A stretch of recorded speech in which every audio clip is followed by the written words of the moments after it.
தியானத்துல யாரு உங்களை இந்த குழுவுக்கு அழைச்சிட்டு வந்தாங்களோ, இந்த குரூப்புக்கு யார் இன்வைட் பண்ணாங்களோ அவங்க பேரை போட்டு மனதார 3 முறை நன்றி நன்றி நன்றி அப்படின்னு சொல்லிட்டு இந்த நாளை ஆரம்பிப்போம். நான் பணத்துடன் ஒழுங்கமைக்கப்பட்டு பொறுப்பாக இருக்க வாய்ப்புகளை தேர்வு செய்கிறேன். நான் பணத்துடன் ஒழுங்கமைக்கப்பட்டு பொறுப்பாக இருக்க வாய்ப்புகளை தேர்வு செய்கிறேன். நான் பணத்துடன் ஒழுங்கமைக்கப்பட்டு பொறுப்பாக இருக்க வாய்ப்புகளை தேர்வு செய்கிறேன். நமக்கு முன்னாடி இருக்கிற சான்சஸ் வர்சஸ் சாய்ஸஸ் ரொம்ப ரொம்ப முக்கியம்.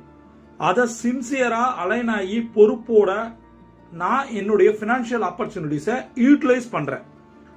நான் எனது பண பலத்தை மீட்டெடுக்கிறேன். நான் எனது பண பலத்தை மீட்டெடுக்கிறேன். நான் எனது பண பலத்தை மீட்டெடுக்கிறேன். ஏதோ ஒரு தருணத்துல ஏதோ ஒரு சூழ்நிலையில நாம பணத்தை இழந்திருப்போம், உறவுகளை இழந்திருப்போம். அது